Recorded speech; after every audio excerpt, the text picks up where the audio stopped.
اگر ڈرائیور کو جانے بغیر آپ ایک ٹرین میں پرسکون ہو کر سفر کر سکتے ہیں تو پھر اپنی زندگی میں کیوں پریشان ہوتے ہیں جس کو اللہ چلا رہا ہے۔ صبر کا دامن نہیں چھوڑنا، وقت بھی بدلے گا، حالات بھی بدلیں گے اور دعا بھی قبول ہوگی انشاءاللہ۔ ہمارے ملک میں غربت اتنی ہے کہ مرغی خرید کر کھا نہیں سکتے، اور جہالت اتنی ہے کہ جیلی بابا کو بکرا دے آتے ہیں۔ جہالت کا عالم یہ ہے کہ لوگ ہیر رانجھا کے مزار پر بھی کاکا مانگ رہے ہوتے ہیں، جن بیچاروں کا آپس میں واہیا نہ ہو سکا۔ شادی کا کھانا ہوتا تو ایک ٹائم کا ہے، لیکن اس کے پیچھے بعض اوقات ایک باپ کی پوری زندگی کی محنت ہوتی ہے۔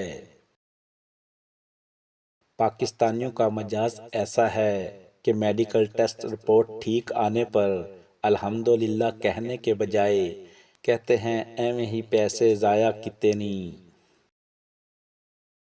پیر صاحب کے گھر کے باہر 2 سیکورٹی گارڈ ہوتے ہیں، جبکہ مریدوں کو جان و مال کے تحفظ کے لیے تعویذ دیتے ہیں۔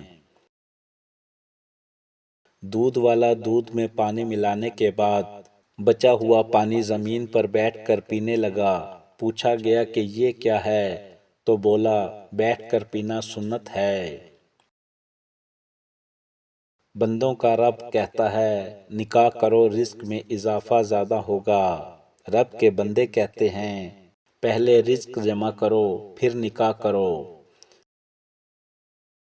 غریب کی بیٹی سے ہر لڑکا نکاح کر لیتا ہے، مگر غریب کے بیٹے سے کوئی لڑکی نکاح نہیں کرتی۔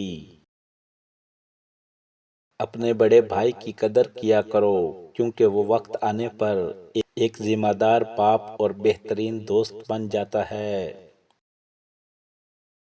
تم اچھا کرو اور زمانہ تمہیں برا سمجھے، یہ تمہارے حق میں بہتر ہے، بجائے اس کے کہ تم برا کرو اور زمانہ تم کو اچھا سمجھے۔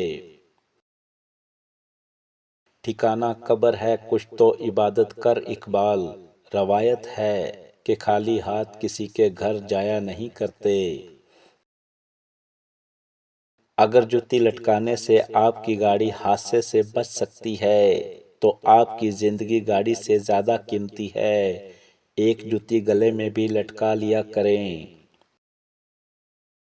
مرنے کے بعد 100 لوگ پوچھیں گے کیسے انتقال ہوا، دوران زندگی کوئی نہیں پوچھتا کیسے جی رہے ہو۔ جو ذات رات کو درختوں پر بیٹھے پرندوں کو نیند میں گرنے نہیں دیتی، وہ ذات انسان کو کیسے بے یار و مددگار چھوڑ سکتی ہے۔ یہ مسجد بھی زبردست انصاف کی جگہ ہے اقبال، جہاں غریب اور امیر دونوں ساتھ بھیک مانگتے ہیں۔ یہ قوم اگر جنت بھی چلی گئی تو دوزخ دیکھنے ضرور جائے گی کہ وہاں کیا ہو رہا ہے۔ پاکستانی ڈرامے خواتین کے لیے ایسی گھٹیا درسگاہ ہے جس میں طلاق اور ناجائز تعلقات کی فری ٹیوشن دی جاتی ہے۔ جائیداد پر قبضہ کرنے والے افراد کا جنازہ لازمی پڑھا کریں اور دیکھا کریں کہ مرنے والا کتنی زمین لے کر جا رہا ہے۔ زندگی اس اذان سے شروع ہوتی ہے جس کی نماز نہیں ہوتی، اور اس نماز پہ ختم ہوتی ہے جس کی اذان نہیں ہوتی۔ شرابی یہ نہیں سوچتا کہ شراب خانہ کس کا ہے، نمازی پریشان کھڑا ہے کہ اس مسجد میں جاؤں یا اس مسجد میں جاؤں۔ کمال کا شکوہ کیا ہے آج مسجد میں خدا نے اقبال، مانگنے ہی آتے ہو کبھی ملنے بھی آیا کرو۔ جو انسان آپ کو 2 کاموں سے روکے سمجھ لو وہ آپ کی جڑیں کاٹ رہا ہے اور چھپا ہوا دشمن ہے۔ نمبر 1 اچھا کام کرنے سے، نمبر 2 حق کی بات کہنے سے۔ اگر کسی کی بہن یا بیٹی کو تمہاری وجہ سے راستہ بدلنا پڑے تو گلی کے کتے اور تم میں کوئی فرق نہیں۔ 4 چیزیں بہت ہی وزنی ہوتی ہیں۔ نمبر 1، عورت کے ہاتھ میں طلاق کا کاغذ۔ نمبر 2، باپ کے کندھے پر جوان بیٹے کا جنازہ۔ نمبر 3، بیٹوں کے سر گھر کی ذمہ داری۔ نمبر 4، بیٹیوں کے باپ کی خالی جیب۔ ویڈیو پسند لگی ہو تو لائک اور شیئر ضرور کریں۔ شکریہ۔